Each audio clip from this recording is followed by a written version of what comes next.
দোয়া করার কিছু টেকনিক আছে, যে কিভাবে কি দোয়া করলে কবুল হবে, কখন দোয়া করলে কবুল হবে, এগুলো বুঝে দোয়া করতে হবে। অনেকেই বলে দোয়া করেই যাচ্ছে কবুল হচ্ছে না। কিছু বিষয় আছে হয়তো এই কারণে হচ্ছে না, হয়তো বা আল্লাহ পাক চাচ্ছেন এটা আপনার জন্য পরে পাওয়া উত্তম, সেই জন্য আপনি এখন পাচ্ছেন না। হয়তো বা আল্লাহ পাক আপনাকে পরকালে দিবেন বলে জমা রেখেছেন, হয়তো এই জন্য পাচ্ছেন না। অথবা হয়তো আপনার আকীদায় শিরক আছে, হয়তো এই জন্য হচ্ছে না। হয়তো বা আমলে বেদায়াত আছে, এই কারণে হচ্ছে না। অথবা আপনার রিজিকে কোনো হারাম কিছু আছে, মেবি এই কারণে আপনার দোয়া কবুল হচ্ছে না। অথবা আপনি তাড়াহুড়া করছেন। তাড়াহুড়ার ব্যাখ্যায় নবী সাল্লাল্লাহু আলাইহি ওয়াসাল্লাম বলেছেন যে মানুষ বলে আমি দোয়া করেই গেলাম, আমার দোয়া কবুল হলো না।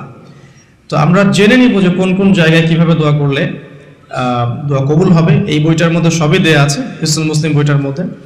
তারপর আমি বলছি আমার ব্যক্তিগত ইলম থেকে কিছু কথা, সেটা হলো দোয়া করার আগে অবশ্যই আল্লাহর প্রশংসা করবে, অ্যাটলিস্ট একবার আলহামদুলিল্লাহ বলে হাত তুলবেন। তারপরে আপনি নবী সাল্লাল্লাহু আলাইহি সাল্লামের কাছে উপরে একবার দরুদ পড়বেন। আগে আল্লাহর প্রশংসা, তারপরে দরুদ। এরপরে আপনি নিজের পাপের ক্ষমা চাবেন। আগে আপনি পাপ করেন বা না করেন, আগে বলবেন রব্বিক ফিরলি, আল্লাহ আমাকে মাফ করে দাও, পাপ করেন বা না করেন।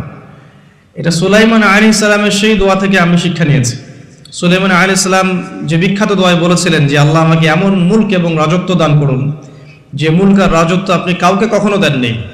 এই দোয়ার শুরুতে তিনি বলেছেন রব্বিক ফিরলি, আল্লাহ আমাকে মাফ করুন।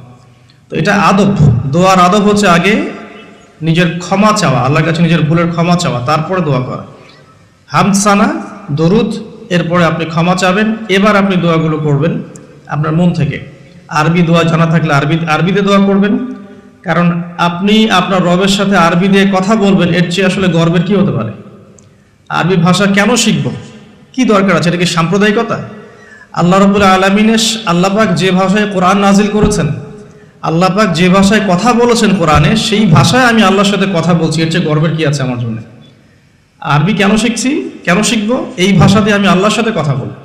জান্নাতে এই ভাষা চলবে, কোরআন এই ভাষায় নাজিল হয়েছে, কবরে এই ভাষায় প্রশ্ন করা হবে, তা আমি কেন এই ভাষায় আল্লাহর সাথে কথা বলবো না? এর মানে এই নয় যে কেউ যদি আরবি না জানে অন্য ভাষায় দোয়া করতে পারবে না, এমনটা নয়। অবশ্যই কেউ যদি আরবি না জানে, বেসিক দোয়াগুলো না জানে, সে বাংলাতে দোয়া করতে পারে, কোনো সমস্যা নেই। ইংরেজিতে দোয়া করতে পারে, উর্দু দিয়ে দোয়া করতে পারে। ভাষাগত পার্থক্য আল্লাহর কাছে নেই, তবে আরবির মর্যাদা আছে। আর এটা আমার কাছে গর্বের বিষয় মনে হয় যে আমি আরবি দিয়ে আমার রবের সাথে কথা বলতে পারছি, আমি আরবি দিয়ে কথা বলছি। এবং আরবি দিয়ে দোয়ার ক্ষেত্রে আপনি এত ভালো করে মনের ভাব প্রকাশ করতে পারবেন অল্প শব্দে, যেটা হয়তো অন্য কোনো জায়গায় সম্ভব নয়। এরপরেও আমি বলবো যে মাতৃভাষায় মানুষের মনের ভাব প্রকাশের ক্ষেত্রে সহজতা আছে। যদি কেউ আরবি না জানেন, সেক্ষেত্রে মাতৃভাষাতেই বেশি বেশি দোয়া করবেন, চলতে ফিরতে দোয়া করবেন।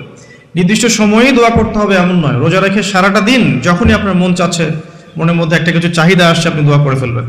নবী সাল্লাল্লাহু আলাইহি ওয়াসাল্লাম বলেছেন, যদি তোমাদের কারো জুতার ফিতাও ছিঁড়ে যায়, সে যেন সেই ফিতাটাও আল্লাহর কাছে চেয়ে নেয়। প্রতিটা বিষয় আল্লাহর সাথে শেয়ার করতে হবে। আল্লাহ, আমার চাকরির দরকার, আমার রিজিকের সমস্যা, আমার পারিবারিক সমস্যা, আমার ব্যবসার সমস্যা, আমার ইলম অর্জন করতে চাই, আল্লাহ আমাকে ইলম দান করো। আল্লাহ, আমি শারীরিকভাবে অসুস্থ। বিভিন্ন রকম সমস্যা আমরা জর্জরিত আছি। প্রত্যেক মানুষের কোনো না কোনো সমস্যা আছে। সমস্যা থাক বা না থাক, দোয়া করতেই থাকতে হবে। যে ব্যক্তি সুখের সময় বেশি বেশি দোয়া করে, আল্লাহ পাক দুঃখের সময় তার দোয়া বেশি কবুল করেন, এমনটা হাদিস এসেছে।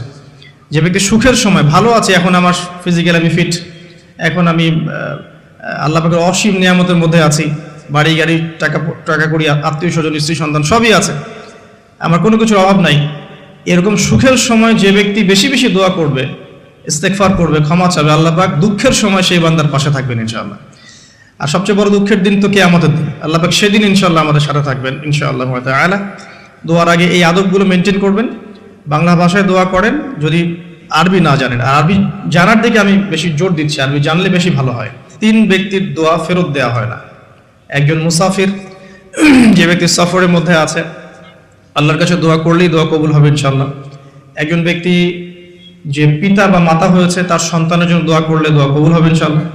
আরেকজন হচ্ছে সে ব্যক্তি যে ব্যক্তি রমাদান মাসে বা অন্য যে কোনো সময় রোজা রেখেছে, সওম রেখেছে, সওমরত অবস্থায় তার দোয়াকে ফেরত দেওয়া হবে না। স্পেশালি সে যদি ইফতার করতে থাকে, সেই সময়ের দোয়াকে তার ফেরত দেওয়া হবে না ইনশাআল্লাহ। তো আমরা বেশি বেশি দোয়া করবো রমাদান মাসে ইনশাআল্লাহ আযজা ওয়া জাল। আমি দোয়ার জন্য একটা বই সাজেস্ট করছি, সেটা হচ্ছে হিসনুল মুসলিম। এই বইটার মধ্যে প্রচুর দোয়া দেয়া আছে এবং অথেন্টিক সবগুলোই মাশাআল্লাহ। শেষের দিকে কিছু ঝাড়ফুঁক অংশ আছে। কারো যদি চোখ লাগা বা বদনজর বা জিন ঘটিত সমস্যা থাকে, বা তাবিজ কবজ জনিত কোনো সমস্যা থাকে, এগুলো ট্রুথ, এগুলো সত্য, এগুলো কোনো আনসাইন্টিফিক বিষয় নয়। আর কোনো কিছু আনসাইন্টিফিক হলে যে ইসলামিক হবে না এমনও নয় বিষয়টা। তো হিসনুল মুসলিম বইটা আপনারা কালেক্ট করতে পারেন। সেখানে প্রথম অংশ আছে দোয়া এবং জিকির অধ্যায়, এবং শেষের অংশটা আছে সারফুক অধ্যায়। আপনারা মিনিমাম প্রথম অংশটুকু মুখস্থ করে ফেলতে পারেন। হিসনুল মুসলিম বইটা সাজেস্ট করলাম।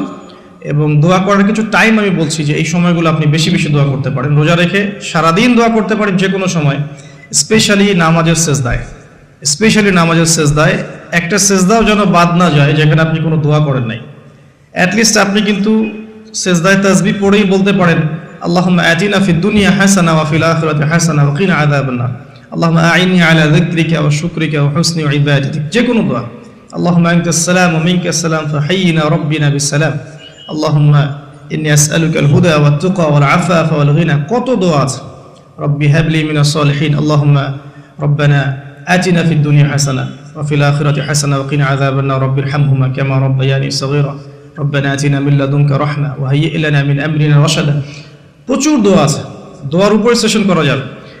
আপনি সেজদায় বেশি বেশি দোয়া করেন, মিনিমাম 1টা 2টা 3টা করে দোয়া করার চেষ্টা করেন। যদি আরবি না জানেন, আপনি নফল নামাজে, সুন্নত নামাজে বাংলাতেও দোয়া করলে ইনশাআল্লাহ কবুল হবে। আল্লাহ পাক সমস্ত ভাষায় বোঝেন ইনশাআল্লাহ তাআলা। সেজদায় দোয়া করেন বেশি বেশি। আমি সাজেস্ট করবো যে রমজান মাসে আপনি 2 আজানের মাঝখানে দোয়া করবেন। আজান হয়েছে, আজানের সময় দোয়া করলে দোয়া কবুল হয়ে যায়। আজান এবং একামতের মাঝখানে দোয়া করলে দোয়া কবুল হয়ে যায়। রমাদান মাসে লাইলাতুল কদর আছে, শেষ দশকের বেজর রাতগুলোর মধ্যে আমরা একে পাবো। যদি কেউ লাইলাতুল কদর পেয়ে যায়, সেই রাত্রে যে দোয়া করবে সে দোয়াগুলো কবুল হবে ইনশাআল্লাহ তাআলা। কাউকে ইফতার করানোর পর দোয়া করলে দোয়া কবুল হতে পারে ইনশাআল্লাহ। দান সাদাকা করার পর দোয়া করলে দোয়া কবুল হতে পারে ইনশাআল্লাহ। হয়তো বৃষ্টি হচ্ছে, আপনি বৃষ্টি দেখে দোয়া করলেন, দোয়া কবুল হবে ইনশাআল্লাহ। দোয়া কবুলের অনেক সময় আছে, অনেক মুহূর্ত আছে, অনেক আদব আছে। এগুলো আমি সাজেস্ট করে দিয়েছি। বইটার নাম হিসনুল মুসলিম। এই বইয়ের মধ্যে সব কিছু লেখা আছে, আপনারা একটু পড়ে নেবেন। আমি এখানে বেশি টাইম দিলে পরেরগুলো কভার করতে পারবো না। আল্লাহ পাক আমাদেরকে বেশি বেশি দোয়া করার তৌফিক দান করুন, আমিন।